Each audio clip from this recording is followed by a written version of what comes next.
मला कीर्तनाला साथ देण्यासाठी आला. सर्वांचे या ठिकाणी पहिल्यांदा अभिनंदन करतो. शेवटी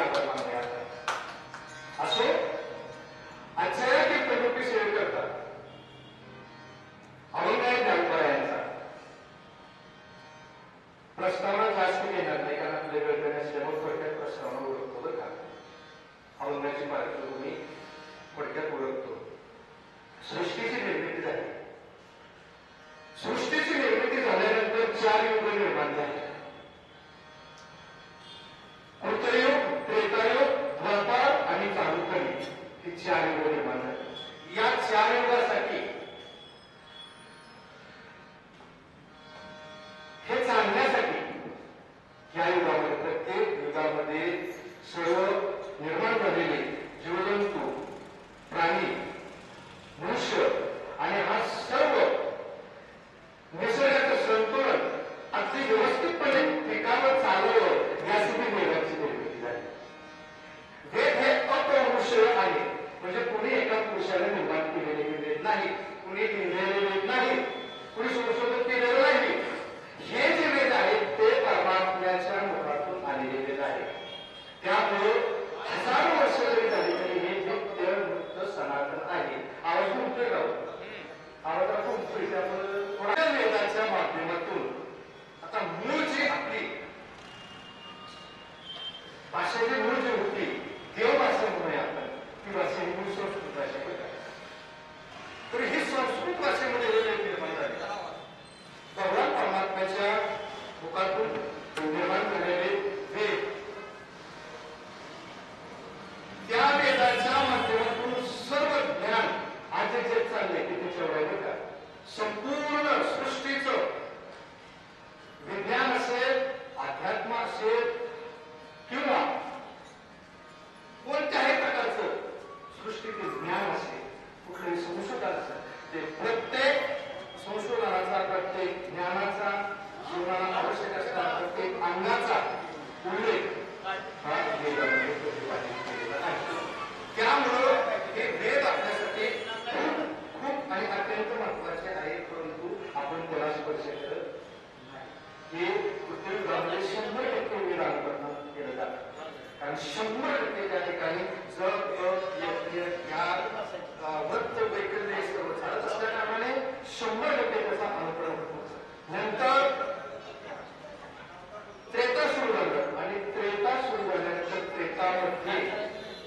त्रेतामध्ये 25% त्या वेदाला दूर सांगलं गेलं. 75% शोध झालं, 25% असुर प्रवृत्ती निर्माण झाली आणि असुर प्रवृत्ती निर्माण झाल्यामुळं नंतर भगवंता काय होता, आता त्याच्यावर उपाय काहीतरी करावा. परंतु तसंच त्रेता घालवत असताना परंतु या पृथ्वीवर अत्यंतिक 25%नेच ते व्यापल्यामुळं, बरं का, ते व्यापल्यामुळं 25%चा त्रास अत्यंतिक व्हायला लागल्यामुळं पृथ्वीमध्ये आणि म्हणून भगवान परमात्म्याला झाली आणि विनंती झाल्यानंतर त्या परमात्म्याचा अवतार करायला सुरुवात झाली. जास्त वेळ नाही घेतला की थोडा स्पर्श करतो बरं का, कमी वेळात आपल्याला भरपूर असा पगार द्यायचा आहे. असो तर हे झाल्यानंतर मग भगवान परमात्म्याने हे संतुलन टिकवण्यासाठी अवतार लागले. आम्हासाठी अवतार मत्स्य कुर्बानी सुगोर मोठे भाग बालिकांना पुढे लागतो. हे अवतार निर्माण झाल्यानंतर एकामध्ये व्यवस्थितपणे हे युग संपलं गेलं. तर द्वापार झालं. द्वापारामध्ये 25% ते 50% गेला बरं का.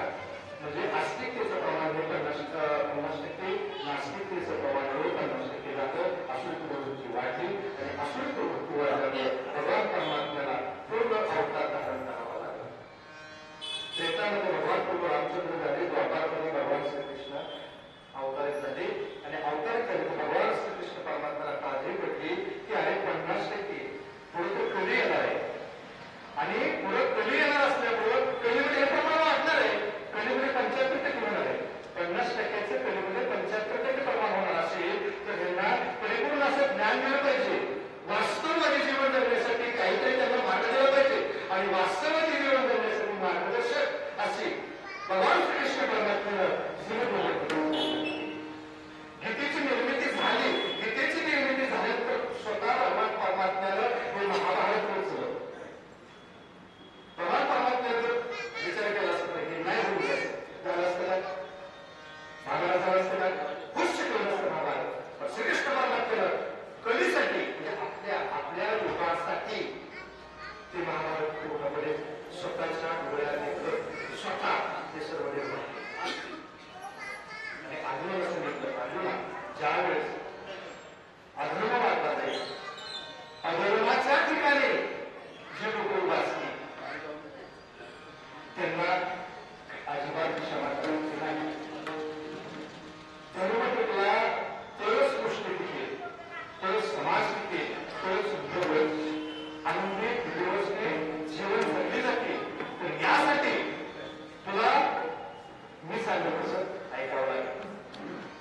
ठिकाणी धर्मक्षेत्रे कुरुक्षेत्रे समवेता युसवा पाहता पांडवा व्यक्तिमत्व संजया त्या कुरुक्षेत्रावर चाललेला हा जो प्रसंग आहे तो या ठिकाणी धृतराष्ट्र विचारत आहे संजया नक्की काय चाललंय बघा हे निमित्त आहे धृतराष्ट्र म्हणजे धृतराष्ट्र हा आंधळा आहे बरं का या ठिकाणी तुमच्या आणि माझ्यासाठी त्या धृतराष्ट्राचं प्रतीक म्हणजे अज्ञान अज्ञानाचं प्रतीक घ्यायचे आपल्याला आणि ते अज्ञानाच्या प्रतीकाच्या माध्यमातून हा प्रश्न आहे बरं का पडलेला प्रश्न आहे आणि अज्ञानाच्या माध्यमातून पडलेला प्रश्न या ठिकाणी अर्जुनाचा मोह लावायचा आहे ज्याने संग्राम आयोजन केला निवांत कवचाचा टाळून तोडला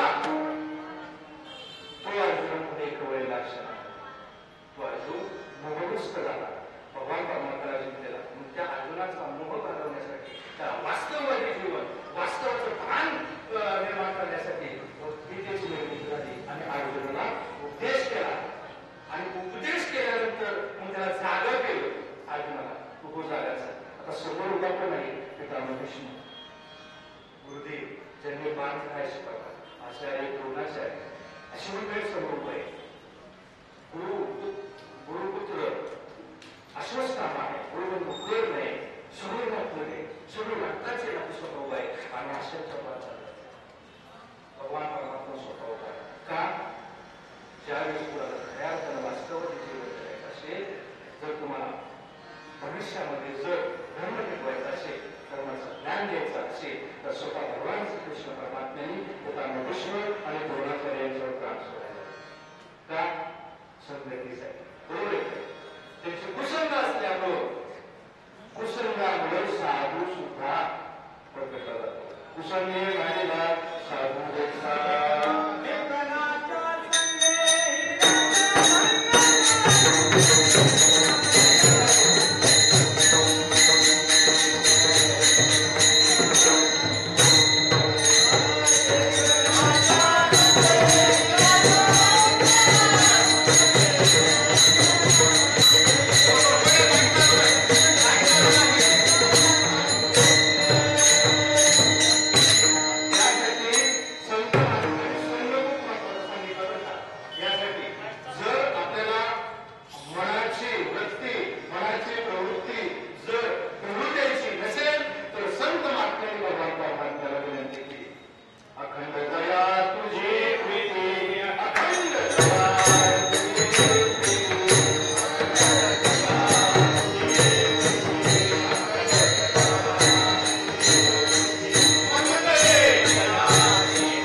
व्यापार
मुक्त असताना मना शिष्टानुयाने प्रकृती स्थान अशी अवस्था असल्यामुळं सर्व व्यापकत्व असल्यामुळं पण आता ह्या लोकांना तर ज्ञान द्यायचंय मग मूळ स्वभाव माझा काय आहे दुष्टांचा संहार करणे आणि फक्त सज्जनांचं रक्षण करणे असं नाही चालणार कलियुगात. कलियुगामध्ये दुष्टांना सुद्धा सन्मार्गावर आणावं लागेल, दुष्टांना सुद्धा सुष्ट करावं लागेल. फक्त सज्जनांच्यासाठी परमार्थ करून चालणार नाही, व्यापक दृष्टिकोन ठेवला पाहिजे आणि त्यासाठी भगवान परमात्मा म्हटला मी माझ्या मूळ स्वभावासह कलियुगामध्ये प्रगत होऊ शकत नाही. आणि हे अवघड असणारं ज्ञान संस्कृताची गाठी बोलून ज्ञानदृष्टी मराठी एकादेवी हे संस्कृताचे ज्ञान सहज साध्या सोप्या भाषेमध्ये मराठीमध्ये आणण्यासाठी भगवान परमात्म्याचा अवतार निर्माण झाला आणि तो अवतार म्हणजे ज्ञानोबा आहे. महाविष्णूचा अवतार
सगळा वेदशास्त्र संपन्न त्या काळातले सगळे अनुष्ठान करणारी मंडळी आणि त्यांना हे सहन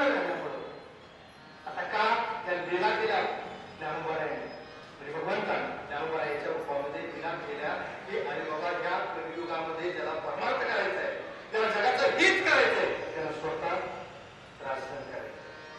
जगाच्या कल्याणात संतांच्या विभूती देहदृष्टी परोपकारी काय करत असेल, जगताचं कल्याण करत असेल तो स्वतः त्रास घ्यायचा. मूळ अवतार जो आहे भगवान श्रीकृष्ण परमात्मा प्रभू रामचंद्रांचा, त्यासारखं तुम्हाला ऐश्वर्य संपन्न जेवण जगता येणार नाही. समाजा पुढे जर जायचं असेल तुम्हाला तर समाजापेक्षाही तुम्हाला खालच्या गतीवर यावं लागेल. तुका म्हणे संत सोशी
मुक्त होऊ शकाल आणि हे वचन शास्त्र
कैलासवासी श्रीमती विठाबा विष्णू शिंदे यांचं वर्ष श्राद्ध आहे. या श्राद्धाला श्रद्धांजली समर्पित करण्यासाठी हरिपाठ घेतलेला आहे. हरिपाठाचा अभंग घेतलेला आहे आणि हा अभंग आहे वेद शास्त्र प्रमाण श्रुतीचे वचन एक नारायण सारद. हरिपाठाच्या मध्यंतराचा अभंग आहे. नाही 19 बरोबर 19-20 तर त्यांचं जर जीवन बघितलं का नाही तर त्यांनी जास्तीत जास्त जीवन पारमार्थिक स्वरूपाचं ते जीवन जगलं. ह्या सावतार मंदिरामध्ये त्यांनी एकही कार्यक्रम सावतार मंदिर पुण्यतिथीचा एक परत राम मंदिर असू द्या, ज्ञानोबा यांचं मंदिर असू द्या, उगडेकर काकांचं मंदिर असू द्या, ज्या ज्या ठिकाणी नामसंकीर्तन चालायचं त्या त्या ठिकाणी त्या उपस्थित असायच्या. मोगऱ्याला सुद्धा आपल्या तुकाराम विजयला त्या नेहमी असायच्या. मी का सांगितलं हे मागोवा का घेतला तर हे पाठीमागचं एवढं मोठं दाखवलं होतं त्यांच्याबरोबर पुण्याईचं दाखवलं आणि त्या पुण्याईचं दाखवलं बरोबर असल्या कारणाने त्यांची आजची पुण्यतिथी संत सावता महाराजांच्या सान्निध्यामध्ये साजरी आहे. त्याचं फल काय आहे की फलनिष्पत्ती आहे का? कारण पाठीमागे केलेलं जे पुण्याचं दाखवलं होतं ते परिपूर्णतेला आज त्यांच्या चालते आणि त्या निमित्तानं आज हरिपाठ माझ्या मुखातून येत आहे.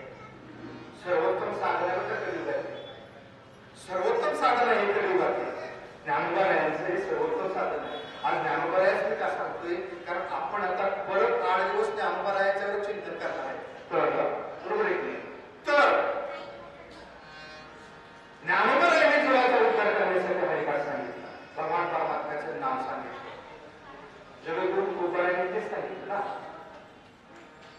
त्यांना माहित आहे जीवन जगण्यासाठी मुक्त होण्यासाठी साधनं जपादी तपादी येणारे साधनं होणार आहेत का? नाही होणार.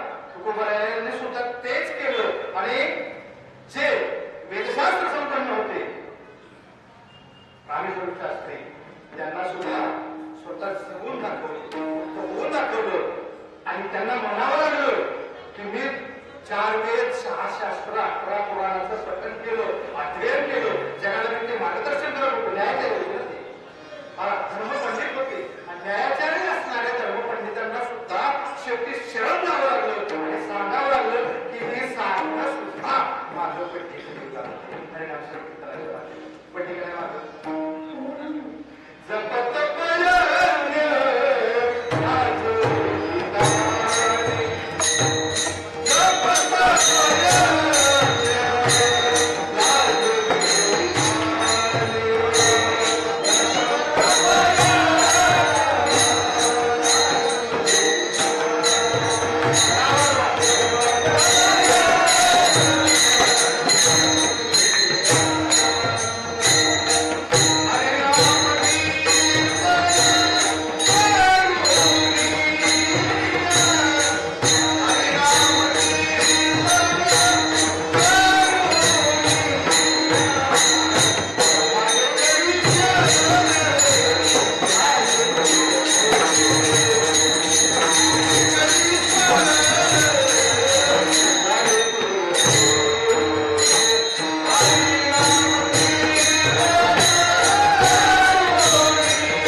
श्रुतीचे वचन एकनारायण सर्वलोक वेदशास्त्र 4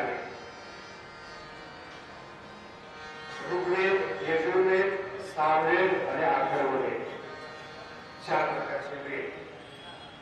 हे प्रमाण दिलं वेदाचं, 4 वेदांचं प्रमाण दिलं. हे 4 वेद जरी या ठिकाणी तुम्ही केले पण एक परिणाम साधन केलं तरी चालते. श्रुतीचे वचन, श्रुती म्हणजे काय? साध्या सोप्या सरळ मराठीमध्ये श्रुतीचा अर्थ होतो ऐकणं. श्रुत, श्रुत म्हणजे ऐकणं. सर्वश्रुत, सर्वश्रुत आहे म्हणजे हे सर्वांनी ऐकलेलं आहे, सर्वांना मान्य आहे, हे श्रुत. आणि श्रुती म्हणजे सर्वश्रुत, सर्वांनी ऐकलेलं, त्याचं प्राकट्यीकरण झालेलं, ही श्रुती आहे. म्हणजे दैवी प्रकटीकरण म्हणजे श्रुती. वेदांगाच्या दैवी प्रकटीकरणाला श्रुती असं म्हणतात. साधी श्रुती मराठीची व्याख्या. मग या श्रुतीला संस्कृतामध्ये असणारी जी श्रुती आहे, निर्गुण निराकार असणारी जी श्रुती आहे, ती भगवान परमात्म्याशी एक रूपत्व होण्यासाठी द्वापार युगामध्ये गोपिकेच्या रूपाने आहे. त्या जान वेद गर्दीच्या श्रुती,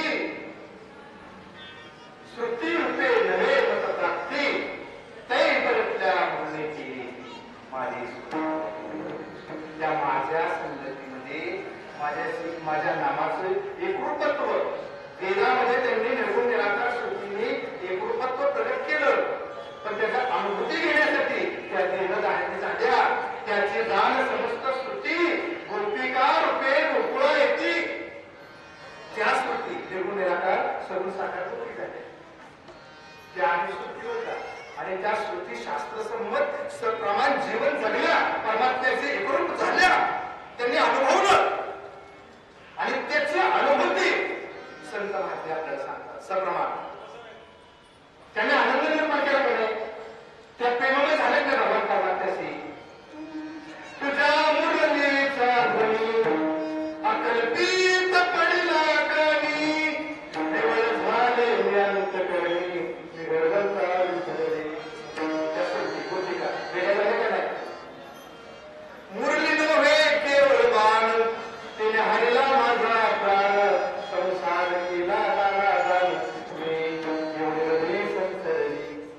त्या श्रुती प्रेममय झालेल्या श्रुतीच्या भगवान परमात्म्याशी एकरूप झालेल्या त्या श्रुती अनुभूती स्वतःची सांगतायत बरं का. भगवान परमात्म्याच्या प्रेमाच्या अनुभूती सांगतायत की बाबा मुक्त होत आहे. आणि मुक्तत्वाला गेलेल्या अवस्थेमध्ये आज भगवान श्रीकृष्ण परमात्म्या बरोबर दक्षिण मातेचं नाव घेतो का आपण? भगवान परमात्म्याचं खरं जर प्रेम निर्माण करायचं असलं की जीवन सर्वस्वार समर्पण केलं, ती प्रेममय राहणार भगवान श्रीकृष्णा बरोबर आहे. ते श्रुतीचं प्रमाण, वेदाचं प्रमाण हे नाम, पण अनुभूतीचं प्रमाण जे श्रुती आहे ती गोपी. वेदशास्त्र प्रमाण श्रुतीचे वचन, तिचं काय वचन आहे? एकच फक्त आहे परमात्मा, एक नारायण. त्याचं सार आहे. परमात्म्याचं जर सार कोणतं असेल, एक नारायण सार, तेवढंच आहे. आणि ते सार जप करण्यासाठी जपत प्रक्रिया पाठीमागे सोडली जाते. आणि ते क्रियेला मला सावध, भारत माझ्याकडे बघा, तो मला सावध. त्या क्रियेला जपण्यासाठी, मागे टाकण्यासाठी आपण त्याच्या दुसऱ्या करण्यामध्ये विस्तृतपणे मार्गदर्शन केलं.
सांगितलं म्हणजे ऊर्ध्वमूलं मनुष्याकं अश्वस्तं प्रामरम्यं छन्दांसि यस्य पर्णानि यस्तं वेद वेदवित् वेदांच्या ह्या असणाऱ्या छंदोबद्ध शाखा क्षेत्रीय सर्वांत नाही जप तप यज्ञ याग अनुष्ठान ह्या छंदोबद्ध शाखा आहेत वेदांच्या आणि हे उलटे प्रसुतास शाखा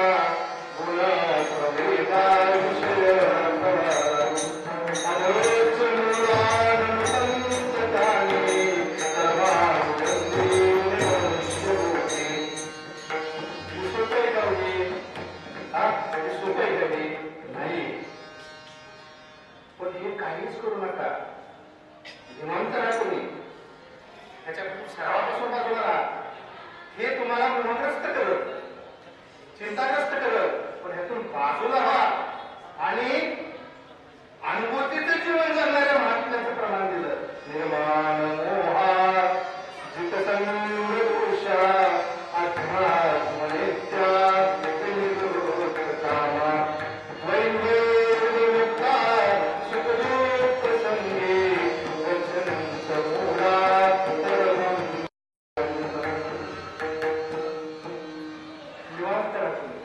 विश्वास ठेवा ह्या जी क्रिया आहेत त्याने ह्या क्रियेच्या माध्यमातून अहम निर्माण होऊ शकतो आणि भगवान परमात्म्याची मूळ प्रेममय संकल्पना जी आपली निर्माण व्हायला पाहिजे की याला कदाचित बाजूला होऊ शकते बरोबर नाही अनुष्ठान ज्यावेळेस करायचं असतं त्यावेळेस अनुष्ठानासाठी सर्वार्थानं सक्षम व्यक्ती बरोबर नाही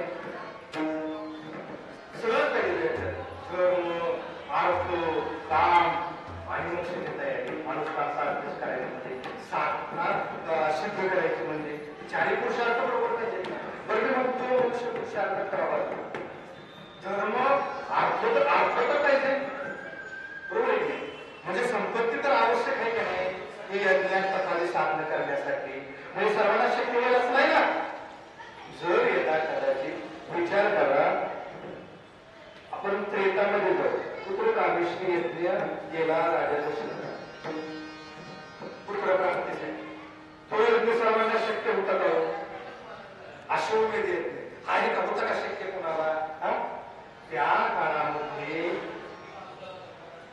एक महिन्याचे यज्ञ चालायचे आणि एक महिन्याच्या यज्ञामध्ये आपल्या हत्तीच्या सोंडेसारखी तुपाची धार लागायची आहे का शक्य बरं सांगा कलियुगामध्ये कोणाला तरी ते यज्ञ करणं नाही शक्य ह्या क्रिया ज्या वेळेस होतात त्या क्रियेच्या माध्यमातून फलनिष्पत्ती होईल परंतु त्या क्रियेसाठी असणारी परिपूर्णता या कलियुगामध्ये शक्य आहे तुम्ही कोट्यावधी रुपये बघा आणि तेवढ्या शुद्ध बर का शुद्ध गायीच्या तुपाची मागणी करा आणि ते मिळवत तेवढं मिळते का नाही मिळत तूप मिळेल पण काहीच नाही शुद्ध द्यायचं एवढ्या प्रमाणात म्हणजे हे नाही जमणार कलियुगामध्ये हे माहित होतं त्यांना आणि हा तास वेळ लोकांचा नसता आणि हा तासाच्या माध्यमातून हे मी प्राप्त केलं याचा अहंकार निर्माण एखादं यज्ञ केलं तर त्याचा अहंकार निर्माण होईल ही अशक्य गोष्टी मी शक्य करू लागतो आणि त्या ठिकाणी अहंकारामुळे परमात्मा दुरावेल कदाचित त्या ठिकाणी जे परमात्म्यासाठी परमात्मा स्वरूप होण्याची अवस्था निर्माण होणार नाही हा श्रम होईल ना बरोबर आहे आणि भगवान परमात्मा बाजूला नाही म्हणून भावकाची श्रम व्यर्थ अवस्था होईल आणि व्यर्थ न जाण्यासाठी तुम्हाला निश्चित राहायचंय त्या जीवाचा समारोप करण्यासाठी आता निश्चिंतपणे पाऊल उचलावा तुमच्या या भावात कृष्णेची आशेला थांबवायचंय आपल्याला कृष्णा थांबवायचंय आपल्याला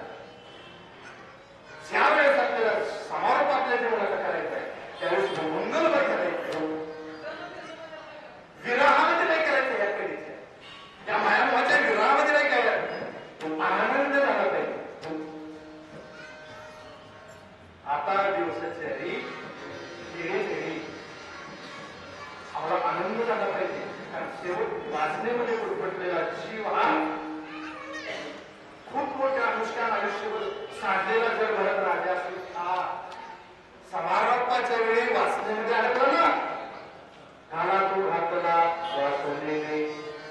मग यामध्ये पुन्हा अडकता जीवाला जर मुक्तपणे जर व्यवस्थित सद्गती जर प्राप्त करून द्यायची असेल तर त्याला भगवंत नामाशिवाय पर्याय नाही.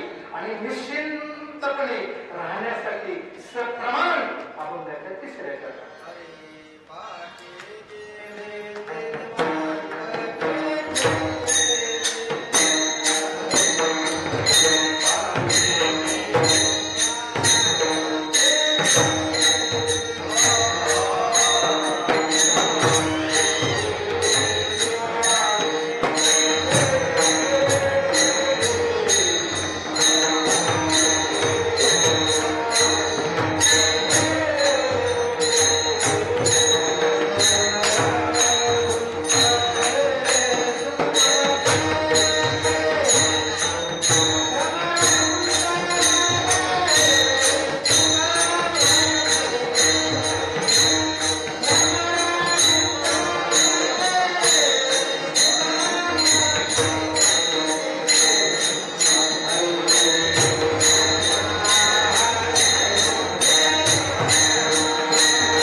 आणि त्या सुगंधाच्याच वेळामध्ये तो व्यापलेला असतो. तसं जीव ज्यावेळेस मृत्यूक्षय राहणार आहे, यातून मुक्त होणार आहे, त्यावेळेस त्या भुंग्यासारखी अवस्था जीवाची त्याला मृत्यूचं दुःख शिल्लक राहत नाही. जसा आनंदाने मृत्यूचा स्वीकार करतो त्या सुगंधासही, तसं भगवान नामामध्ये, भगवान नामाच्या सुगंधामध्ये, भगवान नामाच्या परिमळामध्ये ह्या मिटलेल्या ज्या पाकळ्या आहेत, जीवामध्ये बसलेलं आवरण आहे मृत्यूचं, तो स्वीकारतो आणि आनंदाने मुक्त होतो, निवांत राहतो आणि निवांतपणे देहातून बाजूला असतो आणि क्षणाचाही विलंब न लागता तो मुक्त होतो. त्याच्यासाठी विधी शिल्लक आहे, नंतरचे जे आहे शिल्लक राहत नाही. त्याच्यासाठी ज्ञानी माणसासाठी विधी शिल्लक राहत नाही. ज्ञानोबारायांच्या आई वडिलांना बरं का देहांत प्रायचित्त त्यांनी घेतलं. देहांत प्रायचित्त घेतल्यानंतर जलसमाधी घेतली त्यांनी, बरोबर आहे, म्हणजे पुढे टाकले त्यांनी इंद्रायणीच्या प्रवाहात. मग त्यांचा देह प्रवाहित होत होत त्यांनी प्रयागापर्यंत, नंतर मत्स्यरूपाने ते प्रयाग तीर्थापर्यंत पोहोचल्यानंतर ते गंगा यमुना सरस्वतीच्या त्या ठिकाणी मत्स्यरूपात होते. तर तीर्थाटनाचा जे आनंद घेत होते ना, ज्यावेळेस ज्ञानोबा आले त्यावेळेस त्यांच्या लक्षात आलं ते कोण आहे, कोण हे वेगळेच मत्स्य दिसायला लागले आणि उड्या मारायला. ते ज्ञानी होते ना, परिपूर्ण ज्ञान झाले, त्यांच्या लक्षात आले की कोण आहे. त्यांना त्या ठिकाणी त्यांनी मुक्त केलं. म्हणजे यदा कदाचित, यातून मला या दृष्टांताच्या माध्यमातून काय सांगायचं आहे, यदा कदाचित तुम्ही स्वतः जरी मुक्त झाला नाही तरी सुद्धा त्या मुक्तीचं द्वार पुढे करण्याची जबाबदारी त्याचं नामस्मरण आयुष्यभर केले त्यांच्यावर सोपली जाते. म्हणून संत महात्मे निश्चिंत आहेत, त्यांना गरज नाही मुक्तीची. कुणाला मुक्त म्हणायचं? आम्हाला तर बंधनच कुठलं माहित नाही. बंधन ते नाही ठावे, मुक्त दासिया म्हणावे, बंधन ते नाही ठावे. आम्ही त्याची अपेक्षाच करत नाही. मोक्ष आम्हा घरी कामारीती दासी, मोक्षाची अपेक्षा करत नाही, मोक्षाची अपेक्षा करत नाही, कारण आम्हाला मुक्त करणारा समर्थ आहे आणि तो समर्थ असल्या कारणानं ते निश्चिंत असतात. म्हणून ते निवांत राहतात. कारण अगोदरच आम्ही तिच्याशी परिपूर्ण झालो. तुका म्हणे मुक्ती पडलेली नवरी आता व्यवस्था वेगळ्या. आम्ही अगोदरच मुक्त अवस्थेला प्राप्त झाल्यामुळं आमच्यासाठी सप्रमाण मंत्र जर कुठला असेल ज्ञानोबारायांनी सांगितलेला, तर ते मुक्तीचं शस्त्र घेऊन आम्ही उभा राहिले आणि ते मुक्तीचं शस्त्र घेऊन आम्ही उभा राहिल्यामुळं त्या परमात्म्याच्या नामामध्ये आम्ही पुण्य ठेवा साठवलेला आहे, साठवत आहोत आणि पुढेही तो पुण्याईचा ठेवा घेऊन जाणार आहोत. या पुण्याईच्या ठेव्याला बरोबर घेऊन आपण या हरिनाम संकीर्तनाच्या माध्यमातून आपण या त्यांचा गर्भ पुराणानुसार मृत्यू पावलेल्या दिवसापासून 1 वर्ष, बरोबर 1 वर्ष 365 दिवस ज्या तिथीला गेलेला आहे त्या येणाऱ्या पुढील तिथीपर्यंत त्या आत्म्याला पृथ्वी तलावर त्या कुटुंबाच्या समवेत आयुष्य त्यांच्यासोबत घालवलेलं आहे. त्यांच्याच ठिकाणी अदृश्य रूपाने राहण्यासाठी परत पाठवलेलं जातं. हे थोडं सांगतो, बरोबर आहे. तर आज समारोप घेत असताना वर्ष श्रावणाच्या त्या शेवटच्या तिथीला आपल्या बंधनातून तो आत्मा मुक्त होतो आणि त्या मुक्त आत्म्याला मुक्तीचं द्वार पुढे करण्यासाठी हे हरिनामाचं शस्त्र घेऊन आज आपण उभा आहे आणि या शस्त्राच्या माध्यमातून आपण शेवटची श्रद्धांजली शेवटच्या अभंगाच्या चरणाला घेऊया. हरिनाम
विकास महाराज निंबाळकर कीर्तनकार, वाघोशीकर बापू महाराज कीर्तनकार, आणि महाराज कोळीकर कीर्तनकार, असे कीर्तनकार, हे सगळे कीर्तनकार बरं का. म्हणजे हा बिनबजेट कार्यक्रम असं वाटतं का तुम्हाला? तसं काय माझा कच्चा कार्यक्रम आहे. हा ते नक्की तर आपण हे सर्वजण मंडळी आहात. मला मान्य आहे त्याचं विस्तृत विवेचन करण्यासाठी अजून आपल्याला 2 तास आहे, बरोबर आहे नाही. आणि कीर्तन 1 तासात फक्त आपण स्पर्श केलाय, प्रत्येकाला स्पर्श केलाय आणि स्पर्श करून आपण या हरिपाठाच्या माध्यमातून 4ही वेदांचं मी सार सांगितलं बरं का. ज्ञानदेव मध्ये जपमान अंतरी दरोली श्रीहरी, हा परत 4 वेदांच्या व्यासांच्या खुणा त्याच आहे, बरोबर आहे का. जे पांडवांनी जपलं अखंड वनवासामध्ये, पाचे पांडव अखंड वनवासी विसरले का. हा म्हणून त्यांनी सांगितलं की त्या व्यासांच्या खुणा आहे आणि तो द्वारकेचा रामात त्या हरीच्या प्रेममय नामस्मरणानं त्यांच्यासोबत राहिला पांडवाने, बरोबर आहे. हा तर हे जे आहे हे मुक्तीचं द्वार आहे. हेच आज युगामध्ये तुम्हाला पुण्य संचयाचा ठेव आहे, मुक्तीचा ठेव आहे बरं का, आनंदाचा ठेव आहे. याच ठेवायच्या माध्यमातून तुम्हाला मुक्त होता येईल. हेच मुखाने नामस्मरण करून तुम्हाला जन्म मरणाच्या फेऱ्यातून मुक्त होता येईल, चिंता दूर करता येते आणि परत नाही जगाला त्या नाही पावता जन्म घे त्याला परत नाही. म्हणून ज्ञानोबारायांनी सांगितलं की बाबा रे तुम्हाला मी हे वेदाचं सार सांगितलं, त्या वेदाचं, आणि हे प्रमाण तुम्हाला सार सांगितलं आहे वेदाचं, आणि हेच तुमच्या उद्धाराचं, हेच तुमच्या सुरक्षिततेचं, हेच तुम्हाला पुढे जाण्याचं महान असं शस्त्र तुमच्या हातामध्ये देत आहे. ते शस्त्र घ्या, त्या शस्त्राचा वापर करा आणि विजय माना. कारण शेवटचं मुक्तीचं द्वार हेच आहे, शेवटचे साथीदार हाच आहे, दुसरे साथीदार काही नाही. साथी जो नेत्र गंध के जलबिंद पान तक, साथी जो नेत्र गंध के जलबिंद पान तक, अर्धांगिनी बढ़ेगी केवल मकान तक, अर्धांगिनी बढ़ेगी केवल मकान तक, परिवार के सब लोग चलेंगे इस स्मशान तक, परिवार के सब लोग चलेंगे इस स्मशान तक, बेटा जो हक निभाएगा तो अग्निदान तक, बेटा जो हक निभाएगा तो अग्निदान तक, इससे तो आगे, इससे तो आगे भजन है साथी, हरि के भजन में अखबार मिलेगा, इससे तुम्हारे भजन है साथी, हरि के भजन में अखबार मिलेगा.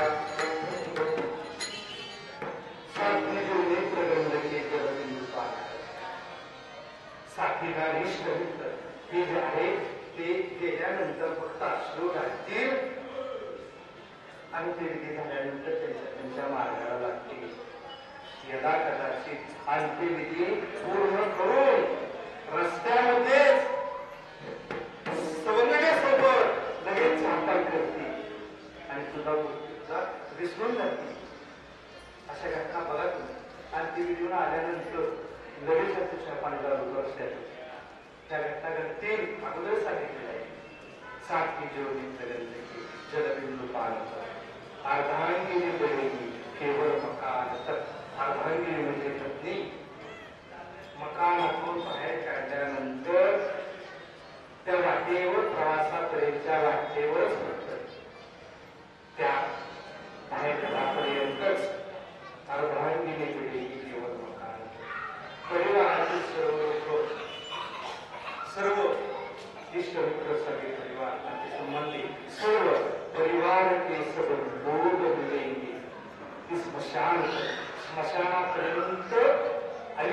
मिसळ जाते, नाती असतील, इतर पाहुणे असतील, जे कोण असतील लोक येतील, त्याच्यासाठी आयुष्य पूर्ण तुम्ही धरला. सर्व आयुष्यात वेदना, दुःख, यातना सहन करून स्वतः न काही उपभोग घेता स्वतःच्या अपत्यासाठी, मुलासाठी करून ठेवलं. तो सुद्धा कधीपर्यंतचा साथीदार, त्याचा हक्क कधीपर्यंत बेकार असताना बाळायचा. तो अग्निदान देण्यापर्यंत तो तुमचा सहभागी आहे. त्यानंतर फक्त हरिप्रभू